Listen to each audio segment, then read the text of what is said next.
Welcome back everyone on English Zone channel and here we have the important class related to the MCQs जिसमें हम बात करेंगे history of English literature से related important MCQs almost thousands MCQs का discussion इस series में होगा जिसमें हम one by one practice set discuss करेंगे।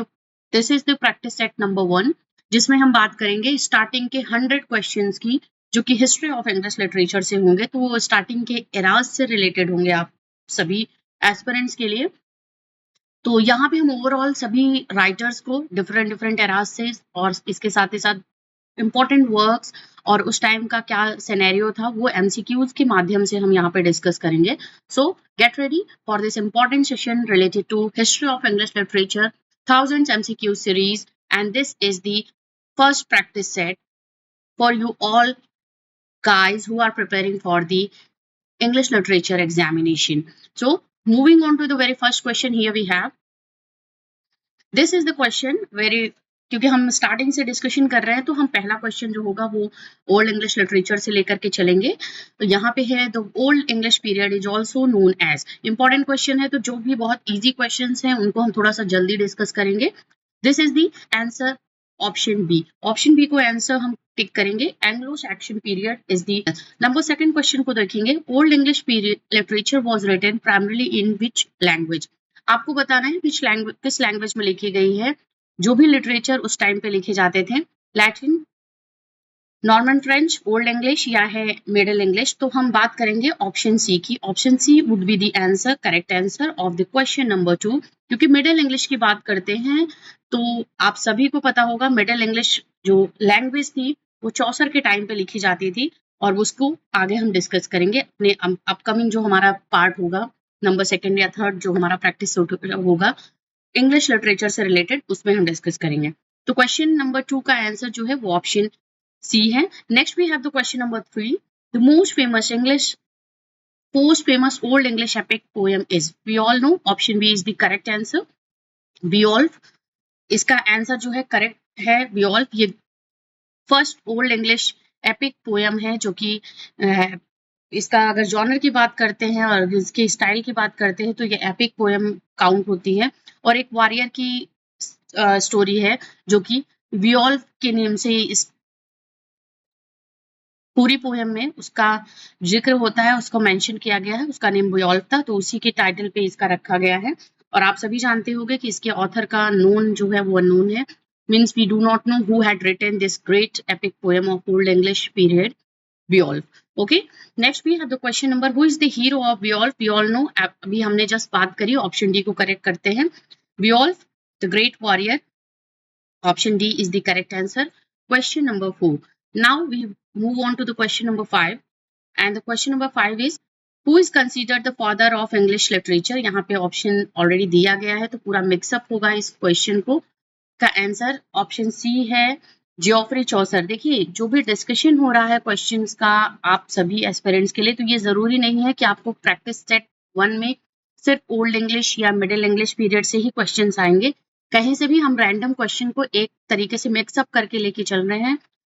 All the ages of English literature, questions related to that are included in this particular session, so there would be no specific period would be mentioned in a specific practice set.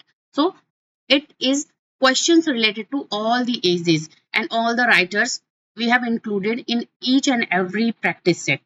So specific किसी एक period का नहीं होने वाला है, तो इसके लिए ये बहुत ही इंपॉर्टेंट सेशन होने वाला है। ये मत समझिएगा कि पहला है तो ये शायद ओल्ड इंग्लिश या मिडिल इंग्लिश से होगा। No, it's all about English literature. So पूरा एक इंग्लिश लिटरेचर के ही क्वेश्चंस को हम सभी एजेस से मिला करके अलग अलग प्रैक्टिस सेट में सभी एजेस के क्वेश्चंस को हमने रखा हुआ है। तो देखिए यहाँ पे मिडिल एज से रिलेटेड हमारा क्वेश्चन आ गया है, who is considered the father of English literature, and Geoffrey Chaucer. Option C would be the answer. Number 5 के बाद 6 को मूव ऑन करते हैं। Chaucer's most famous work is Troilus Criseyde, the House of Fame, the Book of the Duchess या the Canterbury Tales. ये चारों books जो है ये चौसर ने लिखी हुई हैं। ये चौसर की लिखी हुई बुक है, Geoffrey Chaucer, father of English literature. But जो मोस्ट इंपॉर्टेंट फेमस वर्क की अगर हम बात करते हैं, we all know that is the Canterbury Tales. Option D is the answer of question number now we have the question number 7. Black death occurred in. Black death की बात हो रही है यहाँ पे. आप सभी मोस्ट ऑफ द एस्पिरेंट्स इनको ब्लैक डेथ के बारे में पता होगा. ब्लैक डेथ क्या है? Then the black death is related to plague disease. इसको ब्लैक डेथ डिसीज के नेम से भी जाना जाता है. And this happened in the year option B 1348 में ये हुआ है, during the time of the Geoffrey Chaucer. Black death is the other name of the bubonic plague भी जिसको बोलते हैं. Next we have the question number 8. We have which event marks the end of the middle English period. middle English period से related question है. किस date को या किस इवेंट को हम मार्क करते हैं? We think that event is the end of the middle English period. Death of Chaucer, war of Roses, the beginning of Tudor dynasty, या है 100 years war.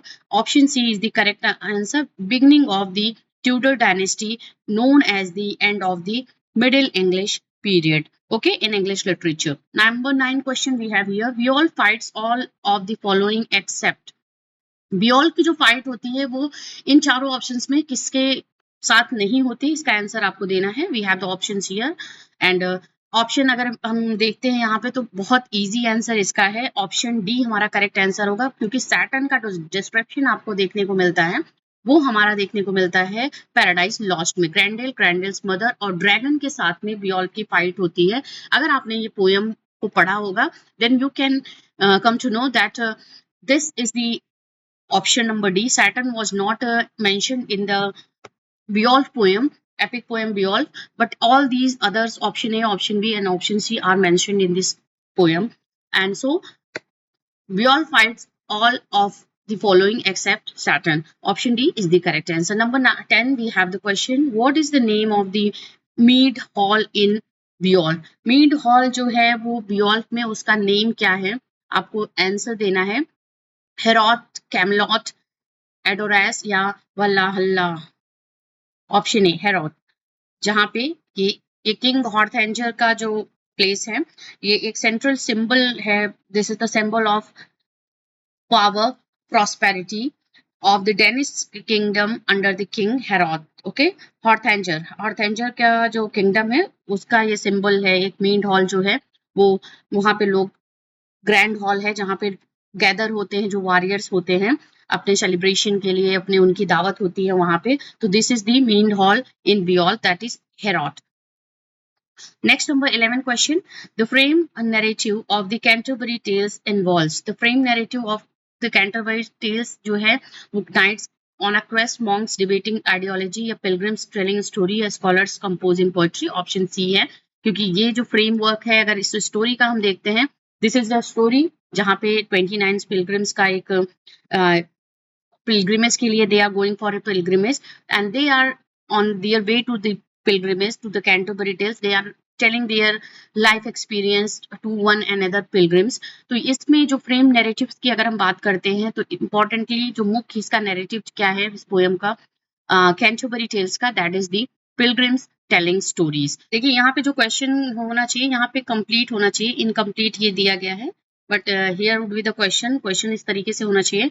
How many tales are in the Canterbury Tales complete? Okay, तो we have the option 24 stories पूरी complete है इसमें जो है कि 24 stories का, this is the collection of the 24 stories, this poem the Canterbury Tales. Overall देखिए we have the here in this book 30 pilgrims were there, okay, and each one have to tell each pilgrims 4 stories. Okay, तो overall there was 120 stories जो वहां पे होती, but only 24 are complete in that book by the Chaucer.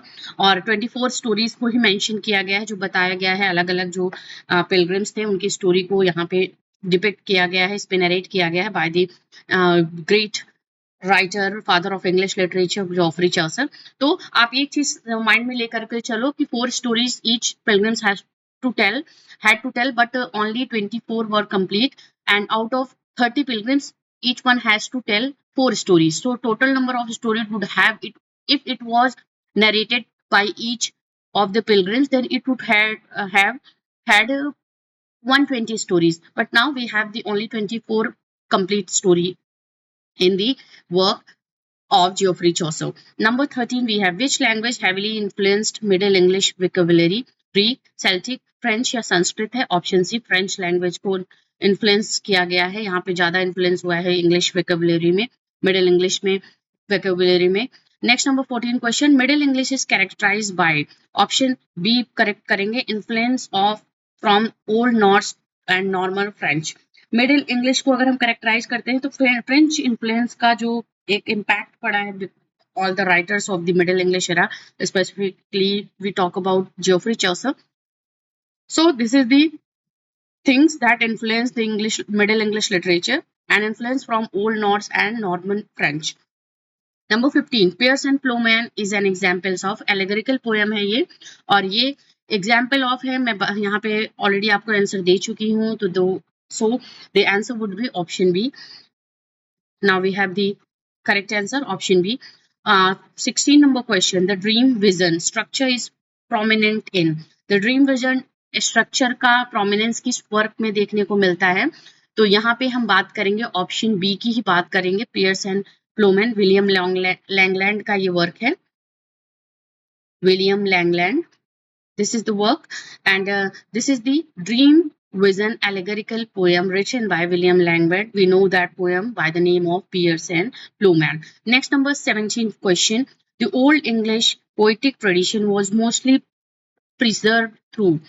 Yes, अब बात यहाँ पे question की क्या हो रही है कि मोस्ट जो ओल्ड इंग्लिश लिटरेचर में जो पोएम्स लिखी गई हैं किस तरीके से प्रिजर्व की गई थी, उनको किस तरीके से एक संजो के रखा गया था.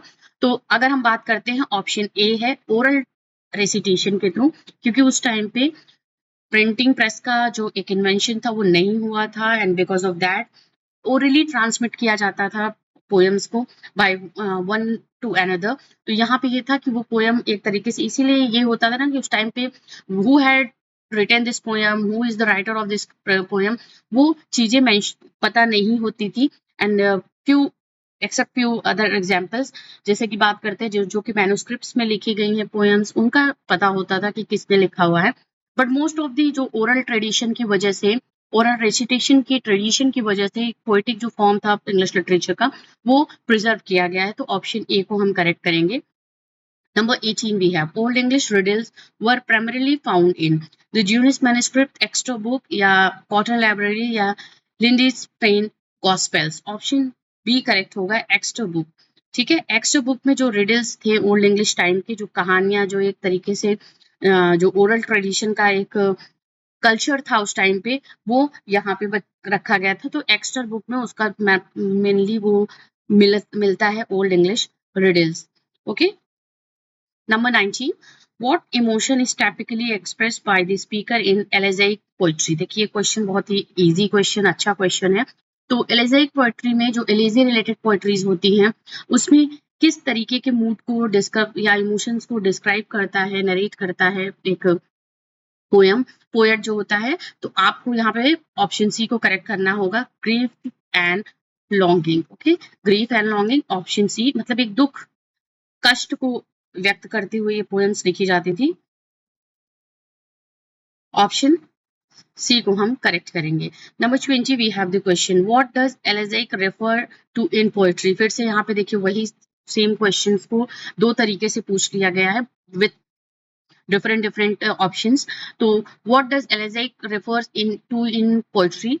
That is mournful reflection. Option C would be the answer. Option the question number 20 we have. So यहाँ पे हम देखेंगे कि यहाँ पे कुछ questions literary terms से भी related आ गए हैं. 21 की बात करते हैं. Which of these is not written by Chaucer? We have the answer here. Confessio Amantis. आपको मुझे बताना है who had written Confessio Amantis in the comment section. ये क्वेश्चन का आंसर होगा. Answer comment section. कुछ इंटरैक्टिव भी होना चाहिए. तो इसका आप मुझे आंसर बताइएगा कि किसने इसको लिखा हुआ है. Confessio Amantis is not a work of Geoffrey Chaucer, but who is the writer of this work?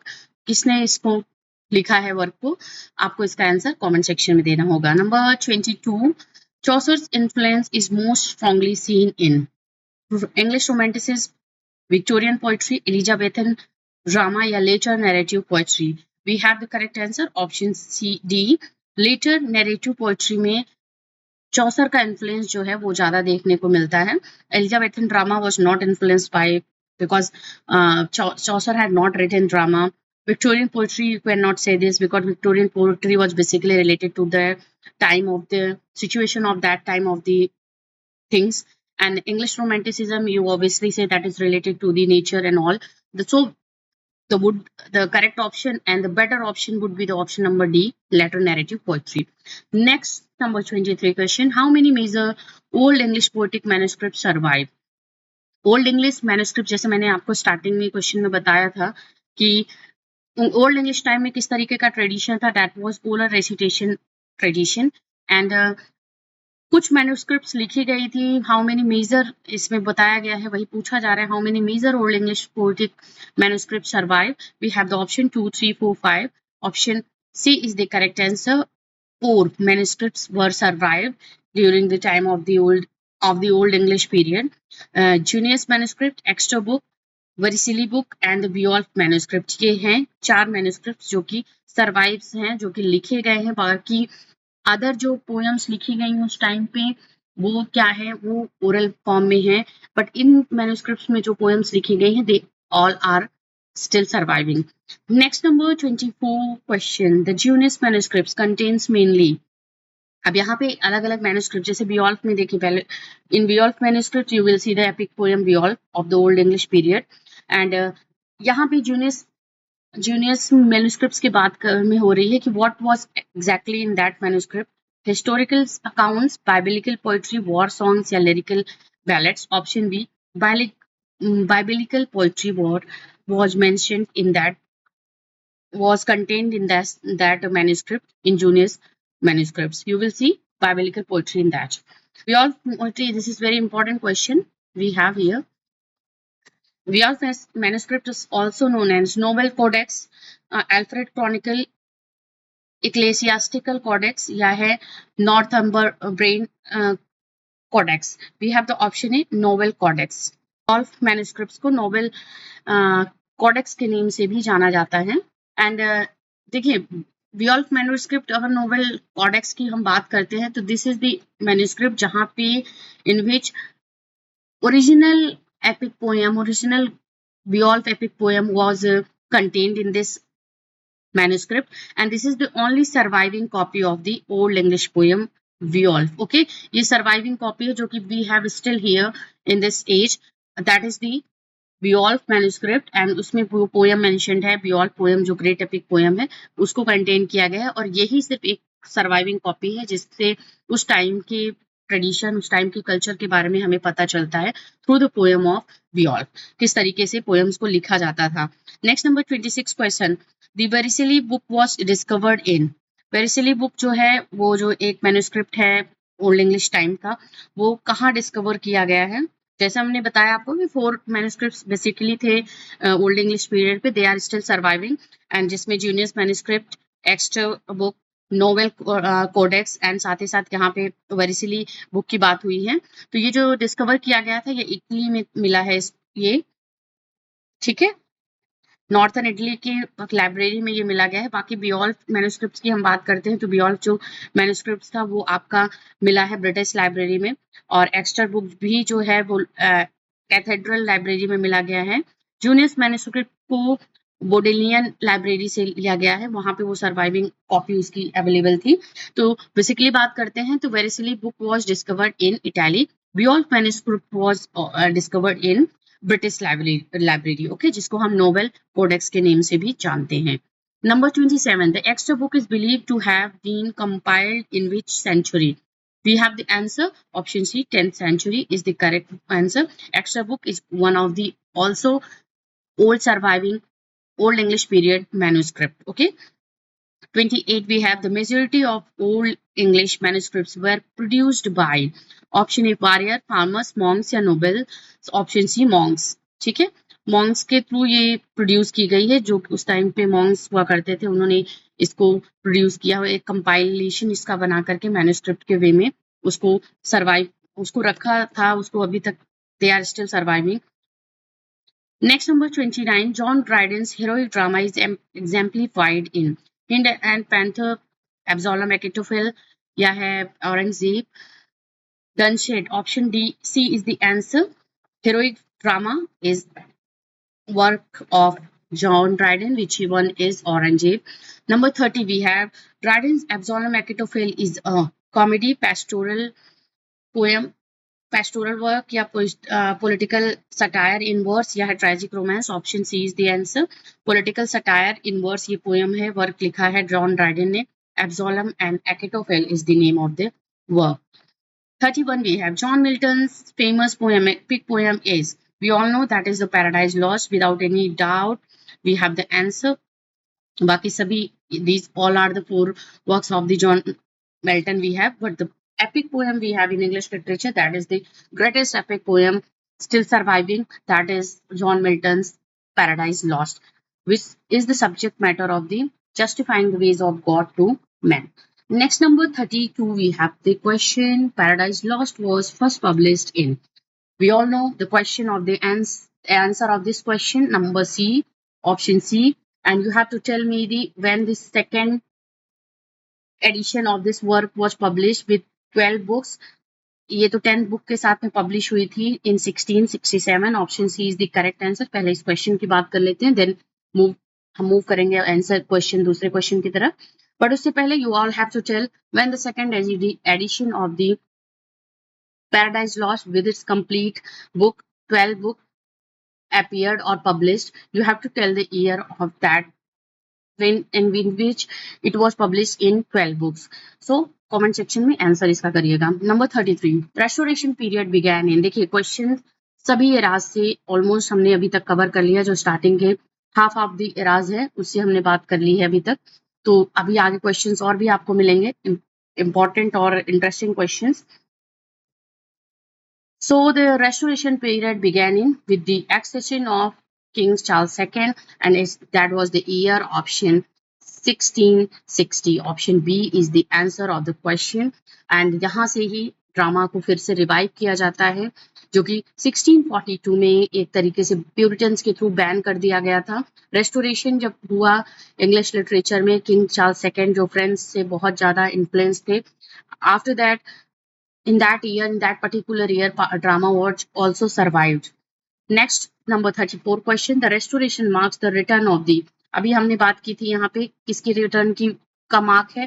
This was the option C, King Charles second, क्योंकि इससे पहले प्यूरिटन्स का रेन था. Puritans was the main authority in England, but after the restoration, इसीलिए इसको restoration era बोलते हैं, restoration age बोलते हैं, क्योंकि फिर से यहाँ पे इंग्लिश जो मोनार्की थी उसका आगमन होता है, उसको एक तरीके से यहाँ पे कोरोनेशन होता है. तो King Charles second to the English throne was the mark of the return of the restoration. Number 34, the answer is option C.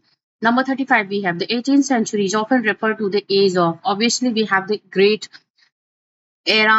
18th century की अगर हम बात करते हैं, this was the age of prose and reason, and specifically we will talk about in this era that was the novel. Novel was the most prominent genre written at this time in the 18th century. Number 36 question, अभी तक के questions को I think आप सभी ने बहुत ही अच्छे से दिया होगा, इसके आंसर को किया होगा, इसीलिए थोड़ा सा टाइम ले रही हूँ मैं क्वेश्चंस को पढ़ने में, so that you can go for your right answer.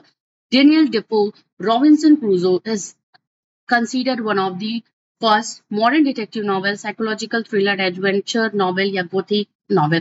Option C होगा, क्योंकि मोस्ट ऑफ द, अगर हम बात करते हैं चार्ल्स डिकेंस की, रॉबिन की या डेनियल डेफो की, टोबियस स्मॉलेट की, इन्होंने मोस्टली जो इस टाइम का एक लिटरेचर था, नॉवेल्स लिखा जाता था, but novels basically on adventurous novels लिखा जाता था. Here was a hero who was very adventurous, they have a very lack of sources, but due to their adventurous skills, due to their adventurous passionate personality they had, और इस तरीके के hero को involve किया जाता था, उनको lead character में लिया जाता था नॉवेल्स में, और उनके बिहाफ पे पूरी स्टोरी को एक तरीके से उसको मूव ऑन कराया जाता था. तो बेसिकली अगर हम बात करते हैं इस टाइम के नॉवेल्स की, they are all are mostly most of them are related to adventurous novel, and Daniel Defoe's Robinson Crusoe is one of the finest example we have.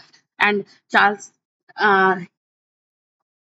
Henry Fielding का भी हम नॉवेल देखेंगे. We have the Henry Fielding, great writer, great novelist of this era, Joseph Andrews. This is also one of the adventurous novel we have in 18th century. तो four great novelists की अगर हम बात करते हैं of the 14th century, Samuel Richardson, Henry Fielding, we have Daniel Defoe and Tobias Smollett. Okay. Next, number 37. The Tatler and Spectator periodicals were published by Samuel Pepys, John Dryden, options B, Jonathan Swift, Alexander Pope, Joseph Addison, Richard Steele, Daniel Defoe, Robert Southey. Option C को correct करेंगे. We have the answer. Joseph Addison and Richard Steele was the publisher of this periodical papers, जिनको टैटलर या Spectator के name से जानते हैं. ये papers उस टाइम पे कॉफी हाउसेज में बहुत ज्यादा पॉपुलर हुआ करते थे. डे टू डे की लाइफ को लोग वहां पे डिस्कस करते थे और उस टाइम के लिटरेचर को ये पीरियोडिकल्स के थ्रू पब्लिश किया जाता था. राइटर्स अपने व्यूज को यहाँ पे मेंशन करते थे. Number 38 we have the main aim of Spectator was to. अब देखिए यहाँ पे आ भी गया है कि मेन एम क्या था स्पेक्टेटर जो पीरियोडिकल था उसको पब्लिश कराने का या उसको लिखने का. critique contemporary politics, या provide moral instruction and entertainment, provide new scientific discoveries, explore the role of the monarchy in literature. No, this was not. Option B would be the correct answer.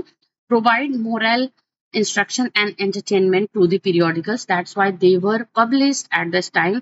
और बहुत ही famous थे 18th century की अगर हम बात करते हैं. Periodicals paper were and very popular because that was the age of essays writing, और essays writing के वे में periodical paper को publish कराया जाता था. And also novel was another genre, another famous, or we can say the prominent famous genre of this time. Number 39 we have the questions. And the literary movement that began to challenge the neoclassical ideals of the 18th century is called romanticism, modernism, realism या victorianism.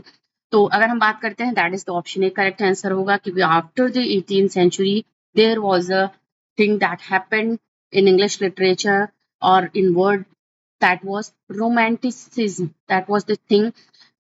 Everything was very calm and peaceful. Atmosphere was everywhere. People were loving to each other, and they were something calmness they had, and that's why they had romanticized everything. And after that, what was challenged the neoclassical ideas, that was the romanticism. Because you will see in 18th century there was a reason, there was a prose, there was barrenness related to the poetry, but after that poetry revived and revived on a greater scale. All the writers of this era were mainly influenced by the nature, by the emotions, and by the you can say there was a kind of the feelings they had in their poetry, and spontaneity you feel in the poetry of the romantic age, and that's why it was far beyond the reason, prose, and all. So, what the things that influenced that challenges the 18th century neoclassical ideas? That was the romanticism. Number 39 के बाद 40 question we have. The lyrical ballads 1798 is a key work associated with.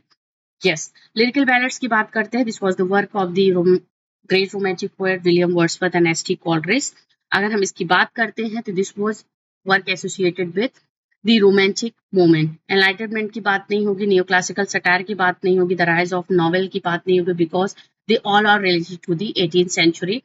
And the what was related to the lyrical ballads, that was the romantic movement. Option B is the correct answer of the question number 41. We have the early 19th century saw the emergence of the Bildungsroman, a genre that focuses on. देखिए ये जो term है Bildungsroman, अगर बात करते हैं तो इस क्वेश्चन में हमें इसके ऑप्शंस में समझ में आ जाएगा कि इसका जो आंसर आपको पता चलेगा कि that what was the genre related to this, किस तरीके के वर्क को लिखा जाता था या किस तरीके के चीजों को डिस्क्राइब किया जाता था इस तरीके के जॉनर में, Bildungsroman जॉनर में. चलिए उसके ऑप्शंस की बात कर लेते हैं, then we will discuss it little more.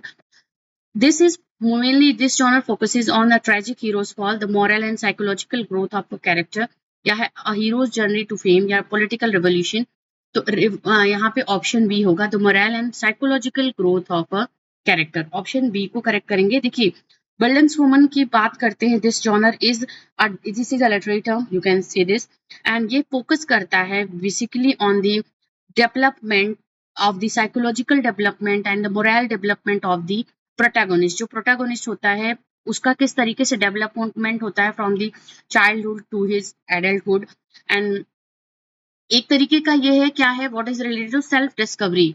This is the, अगर हम इसकी बात करते हैं, अब शायद आपको क्लियर समझ में आया होगा, self discovering. Okay, this is the term related to the Bildungsroman related genre, जिसमें नॉवेल्स में इस तरीके के, आप जो भी स्टार्टिंग इसमें नॉवेल्स को देखोगे 19th सेंचुरी का या 18th सेंचुरी की बात करेंगे अगर हम, तो उसमें क्या दिया गया है कि आपके जो हीरोज होते थे, प्रोटैगोनिस्ट होते थे, वो सिर्फ पैशनेट होते थे एंड अपनी एक आइडेंटिटी के लिए किस तरीके से उनका एक स्टार्टिंग से उनके मिड फेज तक का जो एक सफर होता था, जर्नी होती थी, वो किस तरीके से सेल्फ डिस्कवरिंग या एक साइकोलॉजिकल ग्रोथ, एक मोरल ग्रोथ के साथ में वो डेवलप होता है कैरेक्टर में, उसमें जब भी बात आती है, that is the term related to Bildungsroman in English literature.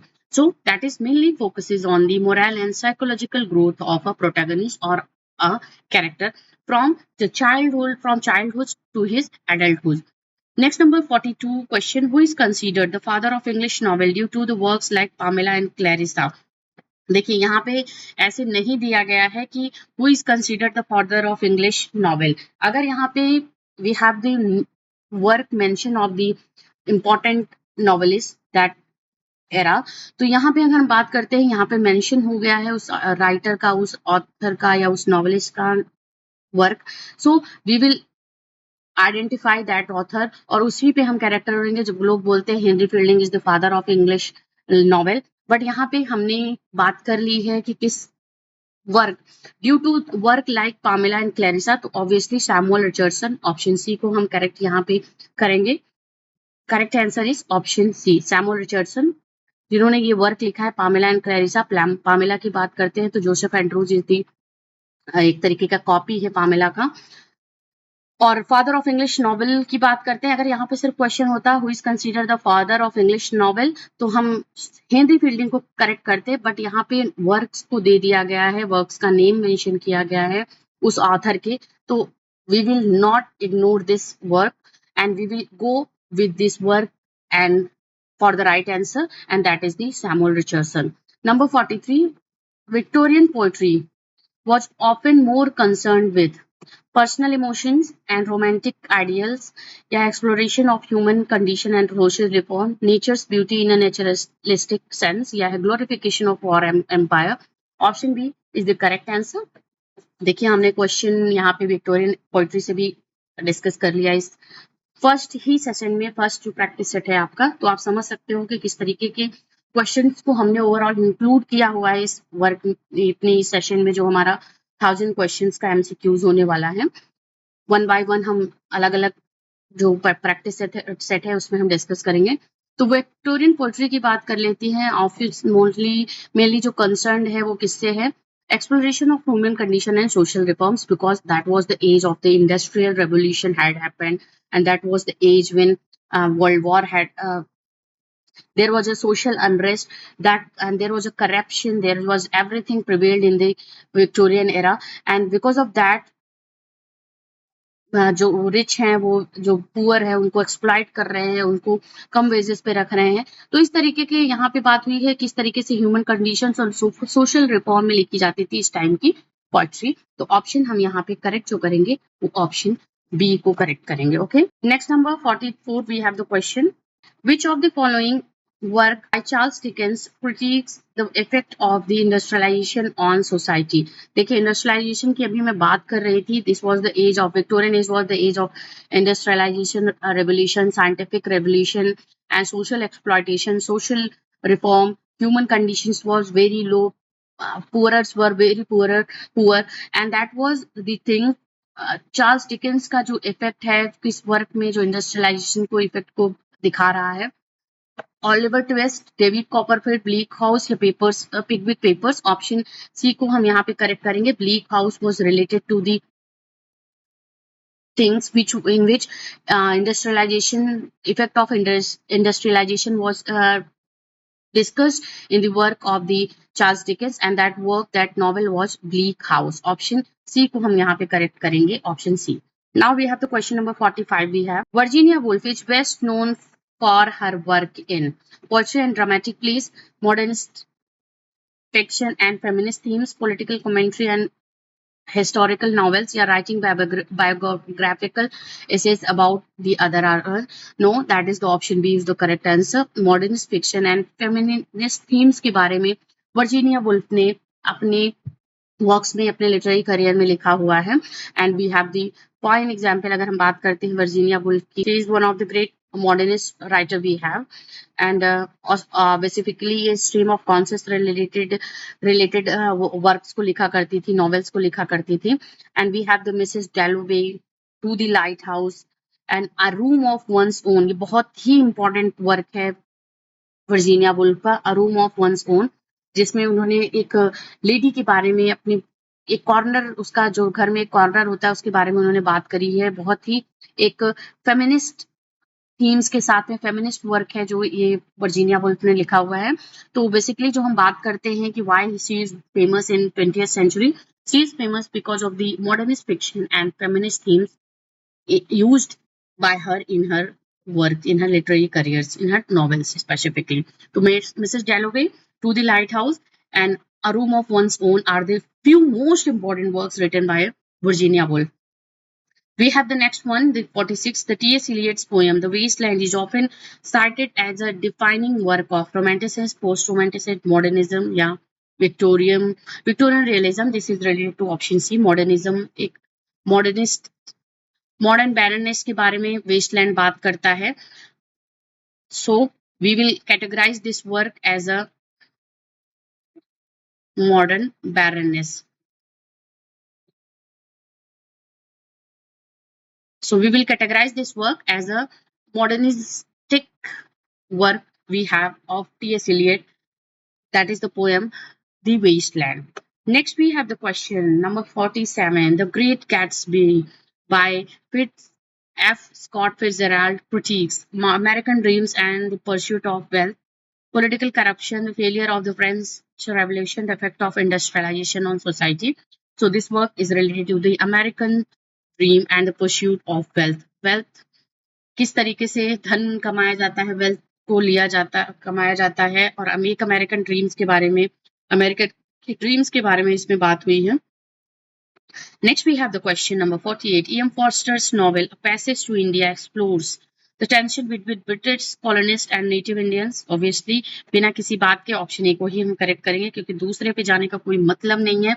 This is the perfect option related to this question. E.M. Forster's novel A Passage to India जो बात करती है ब्रिटिश कॉलोनिज्म के बारे में, ब्रिटिश कॉलोनिस्ट हैं उनके बारे में, और साथ ही साथ ये बात करती है नेटिव इंडियंस के बारे में.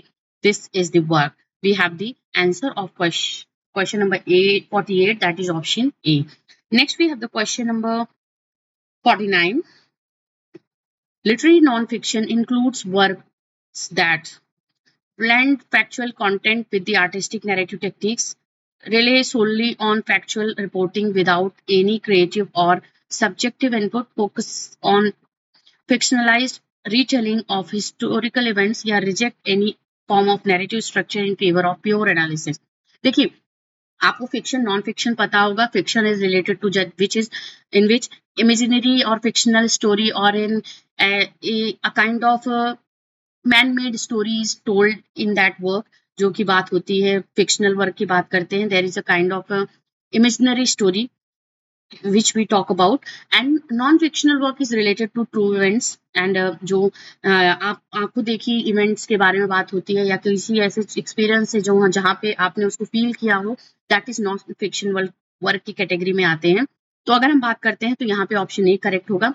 Blend factual content with artistic narrative techniques. देखिए, फैक्चुअल कंटेंट को, जो कि ट्रू स्टोरीज या फैक्ट बेस्ड कंटेंट्स होते हैं, स्टोरीज होती है, उनको एक तरीके से आर्टिस्टिक वे में प्रेजेंट करना है, आर्टिस्टिक टेक्निक के साथ में प्रेजेंट करना, that is the literary non fiction work includes. Okay, so बिल्कुल डाउट नहीं होना है, आपको इसका आंसर बहुत अच्छे से पता होगा, हो जाएगा. अगर आप ऑप्शन देखोगे उसमें से आप सही टिक करके आओगे. अगर आपको फिक्शन एंड नॉन फिक्शन में डिफरेंस पता होगा।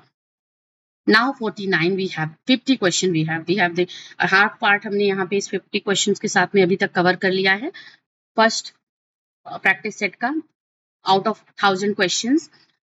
Interactive fiction allows reader to read the stories. देखिए इंटरैक्टिव फिक्शन की बात हो रही है, यहाँ पे इंटरैक्टिव की बात हो रही है बट फिक्शन की बात हो रही है, तो इसके ऑप्शंस को आप आराम से पढ़ोगे।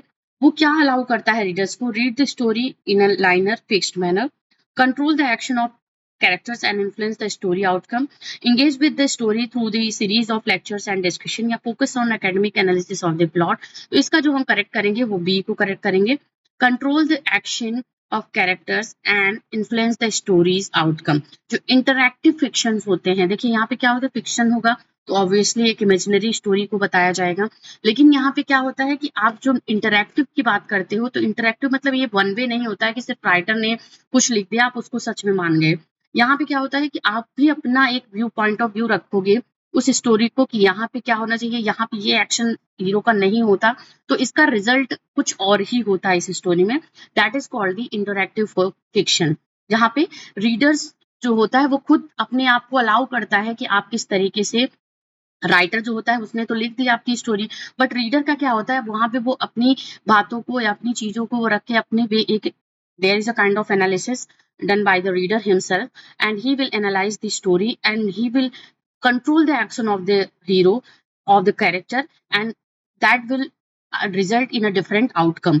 so story का जो आउटकम होगा वो डिफरेंट एकदम होता चला जाएगा और एक बदल सा सिनेरियो पूरा बदल जाएगा, बट एक चेंजेस करने में, कंट्रोल करने में जो एक्शंस होते हैं कैरेक्टर्स के, तो interactive fiction is related to that. 51 Sir Walter Scott is most famous for, obviously we have the Walter Scott की अगर हम बात करते हैं तो यहाँ पे हम उनके ऑप्शन सी को करेक्ट करेंगे। हिस्टोरिकल नॉवेल्स के such as Waverley and Ivanhoe, ये इनके नॉवेल्स हैं, option C is the correct answer. Historical novelist की बात करते हैं, Walter Scott was one of them and he was the prominent historical novelist। 52 which romantic poet was also a licensed physician? Wow, very nice question we have here। sometimes there is a question related to the profession, other profession of a writer also, so ये पता होना चाहिए कि वो पहले क्या करता था क्या नहीं करता था। तो यहाँ पे अगर हम बात करते हैं फिजिशियन, लाइसेंस फिजिशियन कौन था, किस रोमांटिक, स्पेसिफिकली कहीं और नहीं जाना है कि यहाँ पे आपको रोमांटिक एरा के राइटर्स या 18th सेंचुरी के राइटर या आपको एलिजाबेथन एरा के राइटर के बारे में पूछा जा रहा है। यहाँ पे स्पेसिफिकली दिया गया है which romantic poet was also a licensed physician, that was option A John Keats. बहुत ही अर्ली इनका डेथ हो जाता है। जॉन किट्स यहाँ पे लाइसेंस फिजिशियन थे। Next number 53 questions. Shelley's Ozymandias explores the theme of eternal love, artistic creativity, the impermanence of power and legacy, nature's cruelty। Option C the impermanence of power and legacy, option C को correct करेंगे। Ozymandias is the work of P.B. Shelley। 54 Keats' odes are admired for their, Keats ने ode लिखी, ode to nightingale, ode to Psyche, these are very important odes he had written। तो उनके odds किस पे focus हुआ करते थे, उनके ओड्स को क्यों एडमायर किया जाता है by the readers? We have political commentary, because of political commentary, I have humor and satire, rich imagery and meditative tone, dramatic structure। Option C we have the answer, rich imagery and meditative tone we have in the odes of the John Keats we find, that's why this is written in that style। Let's move on to the question number 55 we have, which romantic poet was known for his appreciation of classical Greek art and thought? Obviously यहाँ पे देखिए classical Greek की जब बात जब romantic as के writer से related आती है तो पोएट से रिलेटेड आती है तो आप बिना डिले किए हुए यहाँ पे ऑप्शन सी जॉन कीट्स को टिक करोगे। जॉन कीट्स किसी भी ऑप्शन में अवेलेबल हो तो आप उन्हीं को टिक करोगे, क्योंकि ग्रीक जो एक माइथोलॉजी है, ग्रीक जो कल्चर है उससे रिलेटेड जो पोएम्स लिखी हैं वो जॉन कीट्स ने लिखी हैं। He was very much influenced by the Greek art and literature, that's why romantic poet was known for his appreciation of classical Greek art and thought, that was John Keats। Next number 56 question, the notion that the natural world reflects human emotion is often called, उस notion के बारे में बात हो रही है जहाँ पे नेचुरल वर्ल्ड जो है वो रिफ्लेक्ट करता है ह्यूमन इमोशंस को, and that is called symbolism, pathetic fallacy, या है रियलिज्म, या है इमेजिज्म। तो ऑप्शन बी को करेक्ट करेंगे, क्योंकि नेचुरल जो वर्ड्स होते हैं उनसे एक ह्यूमन इमोशंस को रिफ्लेक्ट किया जाता है, जो नेचर की चीजों में ह्यूमन इमोशंस को कहीं ना कहीं एक तरीके से ब्लेंड किया जाता है, उसको एक तरीके से उसमें डाल दिया जाता है, और उस नोशन को क्या बोलते हैं, pathetic fallacy. Next, number 57, the Cockney School was a derogatory label for which group of poets? ये देखिए यहाँ पे कोकनी स्कूल के बारे में बात हो रही है।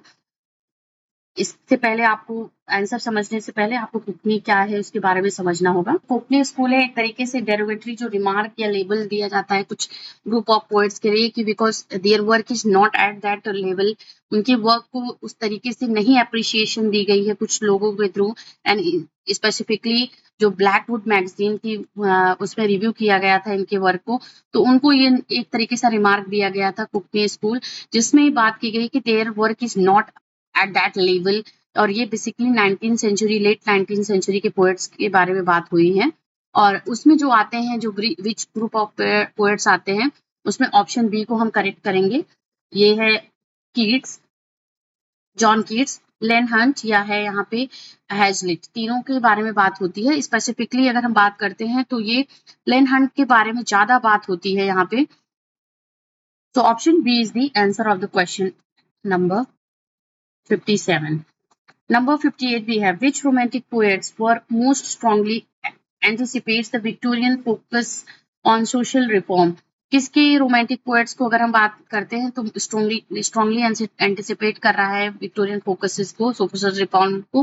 पीबी शेलेस वर्क, या है जॉन कीट्स, लॉर्ड बिरॉन, या है जॉन विलियम वर्ड्सवर्थ? तो पीबी शेले, क्योंकि ये एक रेवोल्यूशनरी पोएट थे, और पीबी शेले की पोएम्स में एक एंटिसिपेशन मिलता है किसका, विक्टोरियन सोशल रिफॉर्म का।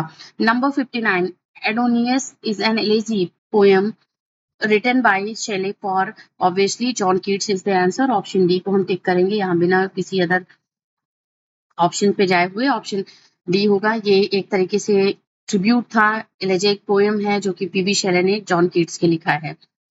Next, number 60 question number we have here. Which romantic poet emphasized the role of sympathetic imagination? Number A. Option A is the correct answer. William Wordsworth, the great worshipper of nature and the great poet of the Romantic age. Nature poet हैं William Wordsworth, और इन्होंने emphasise किया है sympathetic imagination को अपनी poetry में। Next, number 61 we have, which Victorian author was offered the post of poet laureate after Tennyson? Tennyson के बाद में मीन्स विक्टोरियन एरा में किस ऑथर को पोएट लॉरिएटशिप दी गई थी, ऑफर की गई थी, कैन से दिस? तो ऑप्शन सी बोलेंगे, Alfred Austin. Okay, Alfred Austin was the offer की गई थी। सो ऑप्शन यहाँ पे सी को करेक्ट करेंगे। उसके बाद रॉबर्ट साउदी बने थे, बट यहाँ पे कुछ टाइम पीरियड के लिए ये पोएट लॉरिएटशिप जो दी गई थी वो अल्फ्रेड ऑस्टिन को दी गई थी 1896 में। Okay, after the death of the Tennyson, and कुछ टाइम के लिए उन्होंने ये अडॉप्ट किया था, अपना ये ऑफर लिया था एज अ पोएट लॉरिएटशिप का। तो यहाँ पे ऑप्शन सी को हम करेक्ट करेंगे। Next, number 62 we have the question, what poetic form is used in tensions in memoriam? AHH. Terza rima, heroic couplet, quatrains, iambic tetrameters, या free verse? ऑप्शन सी है, quatrains है कि मतलब 4 lines में ये पोएम्स लिखी जाती थी, 4 लाइन्स का एक स्टैंजा होता था। सो यहाँ पे क्वेश्चन नंबर 62 का ऑप्शन सी करेक्ट होगा, quatrains in iambic tetrameter is a poetic form that is used in tensions in memoriam. So question number 63 we have, in what form is Elizabeth Barrett Browning's sonnets from the Portuguese written? Spenserian sonnets या blank verse, Petrarchan sonnet, ballad meter? देखिए इन जो poetic forms होते हैं उनको भी आपको समझना पड़ेगा कि कौन कौन से फॉर्म में पोएम्स लिखी जाती हैं। स्पेसिफिकली बात करते हैं इस पोएम की, तो that is written in Petrarchan sonnet. ये सोनेट है, पेट्रार्कन सोनेट फॉर्म में ये पोएम, सोनेट्स क्योंकि सोनेट्स लिखा है इस पे, तो ये पेट्रार्कन फॉर्मेट है सोनेट का। Number 64 we have, The phrase man's inhumanity to man align with which Victorian concern? Artistic liberty, urban alienation, या है social reform and moral responsibility या romantic introspection. Option C, social reform and moral responsibility is related to the phrase man's inhumanity to man. Option C correct होगा question number 64 का. Number 65 we have the questions. Arnold's Touchstone method is concept in theology, literary criticism या music theory या education reform. तो option B होगा क्योंकि टचस्टन जो method को use करा है that is used in literary criticism of Matthew Arnold because he was the great poet of Victorian age and also a great critic of Victorian age. 66 we have the Oxford movement influenced many Victorian writers with its emphasis on. Oxford movement जो है वो Victorian writers को emphasis करता है किससे related? Roman Catholic rituals and doctrine, scientific progress, republicanism या है political liberalism. तो ऑप्शन ए करेक्ट होगा. Roman Catholic rituals and doctrines को फिर से एक तरीके से एम्फेसाइज करते हुए ऑक्सफोर्ड मूवमेंट को किया गया था. और यहाँ पे John cable is one of the fine one of the most important man related to the Oxford movement. Next, we have the question number 67. Matthew Arnold, Culture and Anarchy discusses religious belief, British imperialism, the role of culture in social improvement, or urban poetry, urban poverty. Sorry, we have the option C. The role of culture in social improvement is the things that in which is discussed in the Culture and Anarchy of Matthew Arnold. Number 67 के बाद 68 Oscar Wilde को पढ़ लेते हैं. Oscar Wilde writing often blends, किसमें उनकी जो writing है उसको किसमें ब्लेंड मिलता है, मतलब किस चीज का उसमें एक तरीके से डिपिक्शन मिलता है, एक तरीके से medieval allegory with realism, comedy and philosophical inquiry, supernatural horror with real prose or realism with spiritual vision. Option B is the correct answer, comedy and philosophical inquiry at the same time. This is the blend of the writing of Oscar Wilde. We have the question number 68. The option B is the correct answer.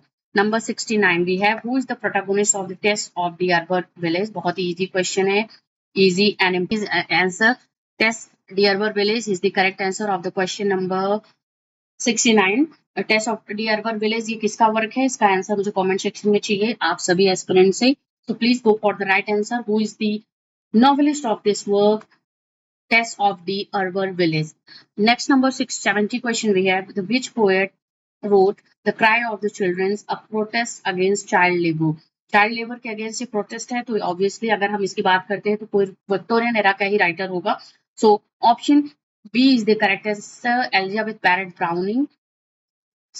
She is the wife of the Robert Browning. और यहाँ पे answer होगा option B correct होगा हमारा, cry of the children. Next number question number 71. Dramatic monologue typically features. Dramatic monologue में किस तरीके के बारे में बात होती है या किससे रिलेटेड टर्म है? Labour group discussion, a narrator addressing an implied listener, a debate between poets, no identifiable speaker. Option B होगा. नैरेटर जो होता है ऐसा लगता है जैसे किसी से बात कर रहा हो. There is a kind of a listener but that is invisible. Implied listener है जो कि उसकी बात को सुन रहा होता है. तो ऑप्शन बी ड्रामेटिक मोनोलॉग होता है, narrator addressing an implied listener. And dramatic monologue के इम्पोर्टेंट पोएट की अगर हम बात करते हैं तो दैट इज रॉबर्ट ब्राउनिंग. उन्होंने बहुत ब्रिलियंट ड्रामेटिक मोनोलॉग लिखा हुआ है. वो अपनी पोएम में बातें कर रहे हैं, जैसे लग रहा है कि कोई उनको सुन रहा होता है. इस तरीके से उन्होंने पोएम लिखा है which is categorized as dramatic novel. Okay. Next, number 72, we have the question, which of the following best describe the tone of Tower Witch by Matthew Arnold? Optimistic है या humorous है, epic and heroic है या melancholy and reflective है, joyful है या pastoral है? तो अगर आप if you know about Matthew Arnold as a writer, then you can go for the right answer. Option C is the right answer because एक पेसिमिस्टिक पोएट है Matthew Arnold. Okay, Victorian era के pessimistic poet में categorise किया जाता है, count किया जाता है मैथ्यू एर्नोल्ड को. दैट्स व्हाई उनकी जो फ्लावर बीच पोएम है. You can describe best it is as a melancholy and reflective poem. Next, number 73 questions we have. The Victorian age is often said to reflect a tension between. किसके बारे में बात होती है, किसके टेंशन को reflect करता हुआ ये बात होती है इस विक्टोरियन एज में. War and peace, democracy and monarchy, faith and doubt, या ईस्ट और west. Option C, yes obviously faith and doubt. Because scientific revolution की वजह से लोगों को जो पुरानी चीजों पे जो अपनी एक तरीके का उनका फेथ था, that was shaken by the scientific revolution. और कहीं ना कहीं जो रिलीजियस माइंडसेट के लोग थे वो कहीं ना कहीं अब एक लॉजिकल वे में अपनी चीजों को समझने लगे. So there was a kind of doubt in religion, doubt in the existence of something. There was a thing that was reflecting the tension between the faith and doubt. So Victorian is defined as a reflection of a tension between faith and doubt. तो option C को हम यहाँ पे correct answer करेंगे. Number 74 को देखते हैं. The term utilitarianism, बहुत ही इंपॉर्टेंट ये टर्म है. अगर हम एरा की बात करते हैं, यहाँ पे अगर हम ये लेट विक्टोरियन एरा की बात करते हैं, is most associated is which Victorian thinker से रिलेटेड है. तो यहाँ पे ऑप्शन ए को करेक्ट करेंगे. जॉन स्टुअर्ट मिल, जो कि एक पॉलिटिकल थिंकर हैं. John Stuart Mill political leader, political thinker की बात करते हैं यहाँ पे हम. The term utilitarianism is mostly associated with the Victorian thinker John Stuart Mill. जो भी पॉलिटिकल साइंस के स्टूडेंट होंगे, they all know John Stuart. Utilitarianism का अगर हम मतलब समझते हैं तो दिस इज द मीनिंग. अगर इसकी हिंदी समझते हैं तो ये उपयोगितावाद है. इसका मीनिंग क्या होता है? दिस इज जो बेसिकली फोकस करते हैं हैप्पीनेस पे, प्लेजर पे, और ये उस चीज को अपोज करते हैं जिसकी वजह से एक तरीके से अनहैप्पीनेस या होता है जो कि हार्म का रीजन होता है, जो कॉजेज होते हैं, उसको ये अपोज करते हैं, उस एक्शन को अपोज करते हैं. तो this is the definition of utilitarianism in which happiness and pleasure is mainly thing जो एडवोकेट करते हैं इस बारे में. And they oppose the things which causes with the reason which causes unhappiness and harm to the people. So John Stuart Mill is a fine example. It's a Victorian thinker, political thinker we have related to this term. Next 75 question को देखते हैं. Which Thomas Hardy's novel critique marriage laws and institutions के बारे में बात करता है. Marriage के लॉज और इंस्टीट्यूशंस के बारे में बात कर रहा है. Jude the Obscure, Mayor of Casterbridge, Under the Greenwood Tree, या Desperate Remedies. Option A correct होगा, Jude the Obscure. Number A correct होगा आंसर. नंबर 76 को देखते हैं. The term fallen women in Victorian literature refer a women with criminal ties, a woman of royal descent, या a woman who has lost her virtue, या woman who is injured in battle. Option C को correct करेंगे. Fallen women का जो मतलब होगा वो a woman who has lost her virtue. इसमें बात करते हैं. ऑप्शन सी करेक्ट होगा. विक्टोरियन एज में जो नॉवेल्स लिखे गए हैं जो मेनली वुमेन प्रोटैगनिस्ट के हीरोइंस के साथ में है, मेन लीड कैरेक्टर में वुमेन को आइडेंटिफाई किया गया है. तो they all are basically related to the fallen women, जिसमें वुमेन की वर्च्यू को कहीं ना कहीं ज्यादा इंपॉर्टेंस देने की कोशिश की गई कि वो अपनी वर्च्यू को अगर लॉस्ट कर देती है तो किस तरीके से वो सरवाइव नहीं कर पाती सोसाइटी में, उसके बारे में यहाँ पे बात हुई है. नेक्स्ट नंबर 77 क्वेश्चन है. Oscar Wilde's aesthetic philosophy is most closely aligned with realism, utilitarianism, naturalism, या डेकेडेंस. ऑप्शन डी है डेकेडेंस. ओके, एस्थेटिक फिलॉसफी जो है वो अलाइन करता है डेकेडेंस से. किसका aesthetic philosophy? That is Oscar Wilde's aesthetic philosophy. और जो एस्थेटिक फिलॉसफी है ऑस्कर वाइल्ड की, उसके बारे में अगर हम बात करते हैं तो ये जो होता है ये आर्टिफिशियलिटी और ब्यूटी पे ज्यादा फोकस करते हैं, और कहीं ना कहीं एक कल्चरल जो डिक्लाइन होता है उसको उस पे फोकस करते हैं. ये जो ब्यूटीनेस है एक आर्ट की, उसको रिजेक्ट करते हुए आर्टिफिशियलिटी और आर्टिफिशियल ब्यूटी पे ज्यादा फोकस करते हैं. Next number 78 question. Robert Browning's Andrea del Sarto is a political satire, fictional diary, dramatic monologue, या रोमांटिक ओड है. This is a dramatic monologue, क्योंकि रॉबर्ट ब्राउनिंग ने मोस्टली मोनोलॉग्स लिखे हुए हैं. तो this is also one of the Robert Browning's dramatic monologue. Okay, number 79 we have William Morris was most influential in detective novel aesthetic poetry, art and crafts movement या gothic revival in architecture. Option C, art and crafts movement से related works को influence, art and crafts movement, तो जिसमें pre Raphaelite जो movement था Victorian era में, उसमें एक इसकी बात होती है। William Morris was also one of the member of the pre Raphaelite movement. Next number question है number 80 question. Wuthering Heights is a novel of urban crime, passion, revenge and generational conflict, या है religious allegory, या है political satire। तो this is the correct answer we have here, option B, passion, revenge and generational conflict के बारे में wuthering heights में बात की है। किसने बात की है? एमिली ब्रॉन्टे ने बात। She is one of the Bronte sister and Emily Bronte is the author। यहाँ पे मैं mention कर दे रही हूँ। Next, we have the 81 question. Who among the following poet was a war poet during First World War? T.S. Eliot, Wilfred Owen, W.H. Auden, John Wedsman। तो option B होगा Wilfred Owen। Wilfred Owen was the poet during the First World War। 82.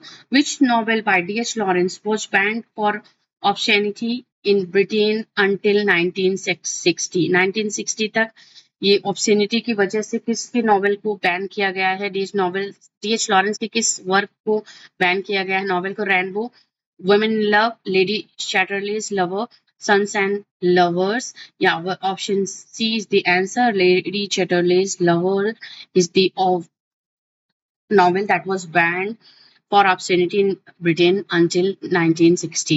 Number 83. Salman Rushdie's Midnight Children is a key text in American postmodernism, magical realism and post-colonial literature, war literature, British literature। Option B को correct करेंगे क्योंकि ये colonisation से related work है। अगर हम post colonial work में बात करते हैं तो midnight children is one of the fine example we have. That was the work written by Salman Rushdie.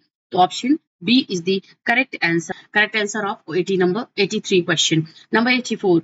What literary technique is used prominently in To the Lighthouse? To the Lighthouse के बारे में बात की है। किसका वर्क है? इसका आंसर आप मुझे कमेंट सेक्शन में जरूर दीजिएगा। किस लिटरेरी टेक्निक को यूज किया है टू द लाइट हाउस में? तो ऑब्वियसली ऑप्शन सी को करेक्ट करेंगे बिकॉज यहाँ पे मैं नेम भी मेंशन कर रही हूँ। She was the great writer of the modern age and specifically जो stream of consciousness related novels को लिखा है। To the lighthouse is the work of which one of the novelist, lady women novelist we have in English literature।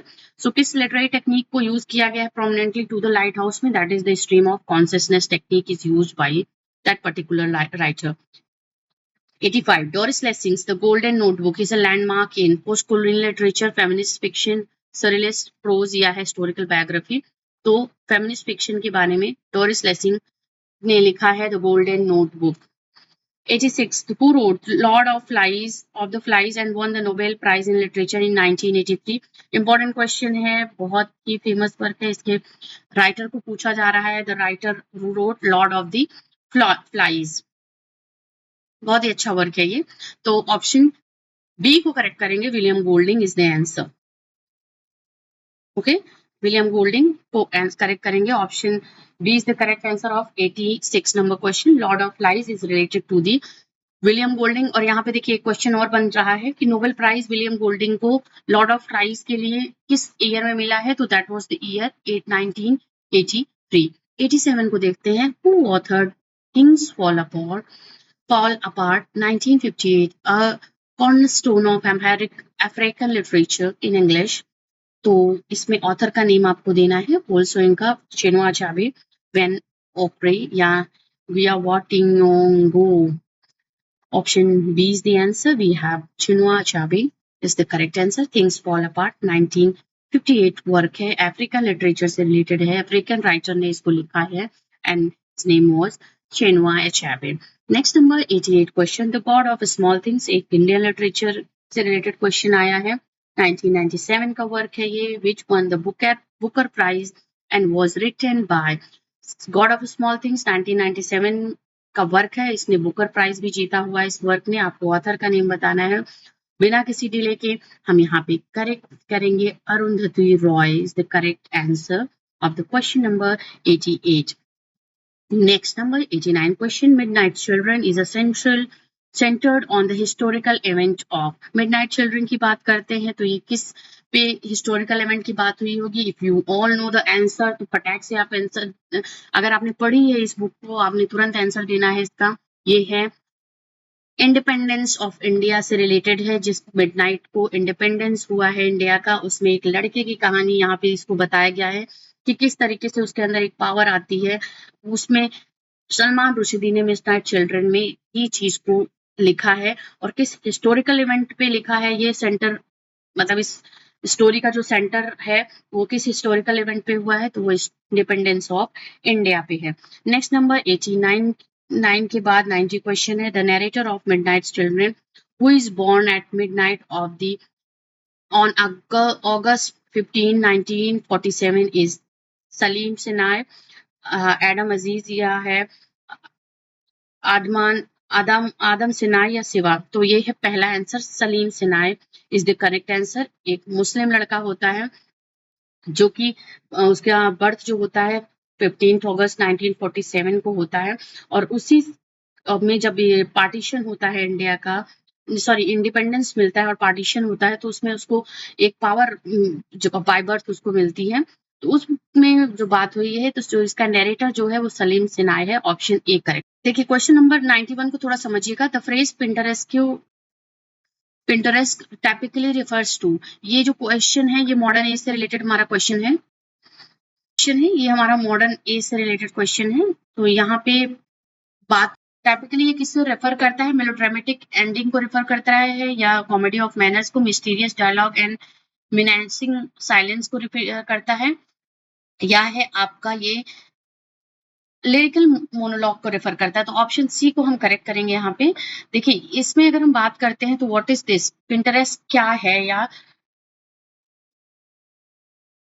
इसमें जो है आपका ये specifically English writer Harold Pinter जो play right है उनसे रिलेटेड है. और इसमें बात किस चीज की होती है, इसमें एक होता है कि this is a kind of sense of menace, uncertainty, unease की बात होती है, जहाँ पे डायलॉग्स जो होते हैं वो बेसिकली पॉजेज और साइलेंस में होते हैं, बोले जाते हैं. There is a kind of a break down in the dialogues. और ये यूनिक अप्रोच जो है ड्रामा में हेरोल्ड पिंटर ने इसको यूज करा है. और स्पेसिफिकली बस इसी से समझिएगा कि this is characterize by pauses, silence and sense of underlying threat. This is the Pinteresque refers to. Okay, mysterious dialogues and menacing silence को बात की गई है. पॉजेस के बारे में बात होती है इस तरीके के वर्क में. Harold Pinter was one of the prominent dramatist. Harold Pinter. Okay, देखिए इसी से आप समझ जाइएगा पिंटरेस्ट. ओके, पिंटरेस्ट की बात होती है तो पिंटर से समझ जाइएगा कि पिंटर, यहाँ पे देखिए नेम इनका आ रहा है थोड़ा सा, पिंटर लास्ट नेम. तो उसी से समझ जाइएगा. अगर कभी बात होती है कि ये किससे रिलेटेड है, ये किस ऑथर ने इसको एक तरीके से, किस ड्रामेटिस्ट ने इसको एक तरीके से पॉपुलराइज किया हुआ है, तो that is Harold Pinter. Okay, एक आपको क्लू मिल जाएगा इससे. Number 92 we have the question, which of these themes is most characteristic of 20th century British drama? Heroic epic battles, national mythology, social critique and fragmentation, या restoration comedy. तो 20th अगर century की बात करते हैं ब्रिटिश ड्रामा की तो option C को हम करेक्ट करेंगे. सोशल क्रिटिक एंड फ्रेगमेंटेशन के बारे में बात हुई है. Number 93, which novel by Margaret Atwood is a dystopian critique of the patriarchal control.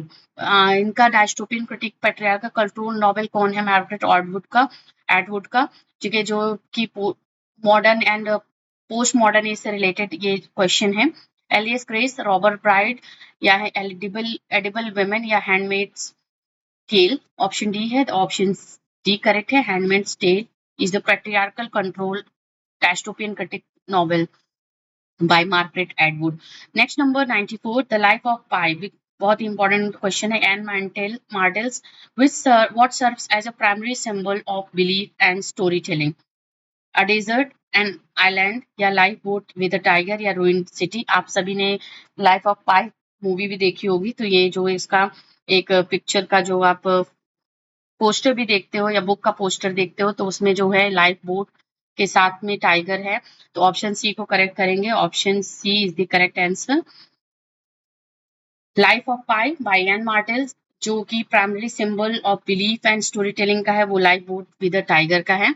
तो option C is the answer of question number 94। 95 we have the question, what is the common feature of late 20th century British fiction?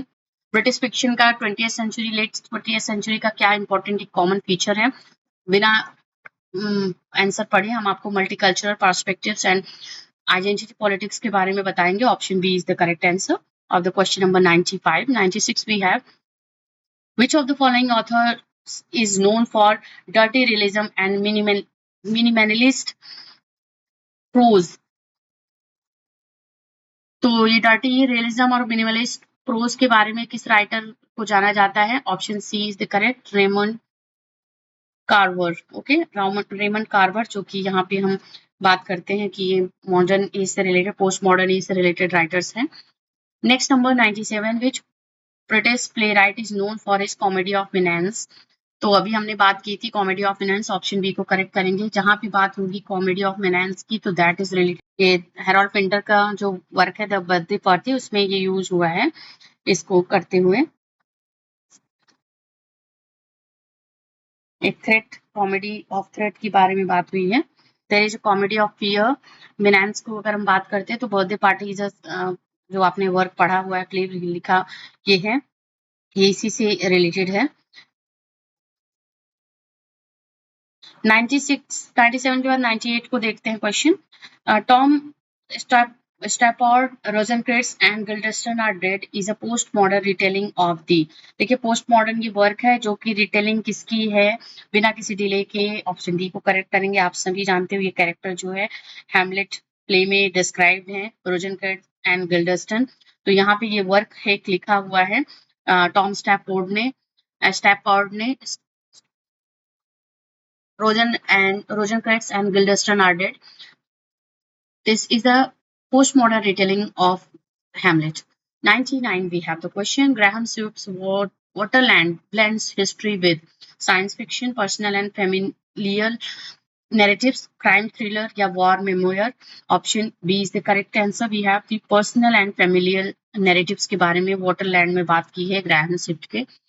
This is the 100 number question of the practice set 1 out of 1000 question जो कि हम discuss कर रहे हैं इस series में history of English literature से related. तो 100 क्वेश्चन जो है पहली पार्ट का, पहले सीरीज का, वो है the term metafiction refers to non linear plot structure fiction about writing और self aware story telling, novels based on mythology या है बायोग्राफिकल नॉवेल्स। तो ऑप्शन जो हम यहाँ पे करेक्ट करेंगे वो हम करेक्ट करेंगे ऑप्शन बी को, fiction about writing or self-aware storytelling.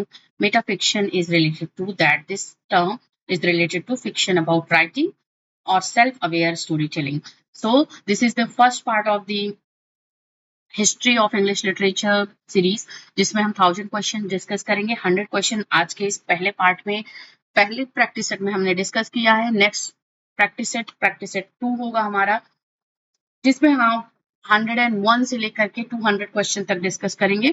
आगे आपका 1 बाय 1 ये क्वेश्चन का सीरीज आता रहेगा, आंसर्स का सीरीज आता रहेगा हिस्ट्री ऑफ इंग्लिश लिटरेचर से रिलेटेड। तो किसी एक पर्टिकुलर एज के बारे में नहीं होगा, सभी क्वेश्चन ईयर के, सभी एजेस के क्वेश्चंस को ब्लेंड करते हुए हमारा एक एक पार्ट होगा। So be with us with this class and watch this videos here on this channel English zone. आगे फॉर द इम्पोर्टेंट क्वेश्चंस आप सभी का वेट करेंगे इस चैनल इंग्लिश जोन पे। Thank you very much for watching this.